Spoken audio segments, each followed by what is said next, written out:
Vintage Fit from a joint project in Calgary, Alberta. Yeah. Sa bawat tahi may kwento, sa bawat cup may alaala. Pinoy Vintage Collector.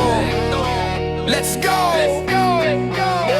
Sa ukay nagsimula, bibit ang pangarap. Lumang snapback, jersey na may marka ng oras, Jordan sa likod, Bulls na pula, Nice Edix Finance, parang kahapon lang ang sigla. New era cap, pero old school lang dating. Hindi uso ngayon, pero uso sa amin. Kada tahe, may respeto sa laro. Hindi basta suot, ito'y kasaysayan ko. Di peke, hindi hype lang, original ang trip, may paninindigan.